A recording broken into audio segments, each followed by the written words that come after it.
CES 2025 is just around the corner, and as always we can expect a plethora of exciting announcements from the key players, and a bunch of boring enterprise stuff no one cares about. So okay, what are the expectations for this show then? Well, starting off with Nvidia, obviously the big thing is RTX 50 series, which I feel like you don't even have to announce anymore because it feels like we know most things already about them, including the very worrying price that has been floating around.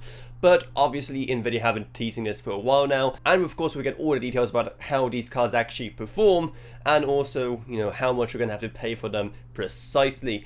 Then when it comes to other stuff from Nvidia, we can expect them to spend a lot of the show talking about the usual AI and enterprise level stuff. So before you snooze off, let's move on quickly to AMD, who will be showing off quite a few things, starting off with brand new Ryzen AI 300 series CPUs, brand new Ryzen 9000 X3D SKUs, and then of course also Radeon 9000. Yes, it's not Radeon 8000, it's Radeon 9000, which we did a whole video about that recently, and the leaks about the RX in 9070, which will be most likely shown off alongside other RDNA 4 graphics cards during the show. And then there's probably the most interesting one, because well, nothing seems to be going right for them right now. And there's of course Intel, who announced the presentation very late after the departure of the CEO Pat Gelsinger, so it will actually be one of the interim CEOs doing the presentation. In terms of what we can expect, well, we could see some more Battlemage SKUs coming, seeing how they only showcased 2 during the presentation in December, as well as brand new Core Ultra 200 series mobile chips,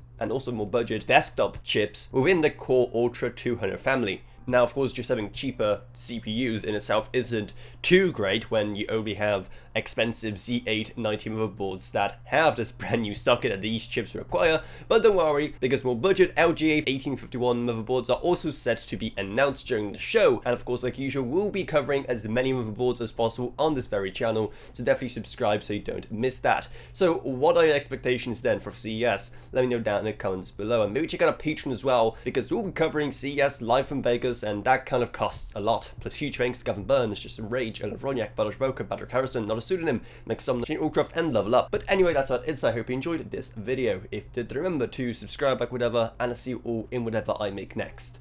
Goodbye everyone. Goodbye.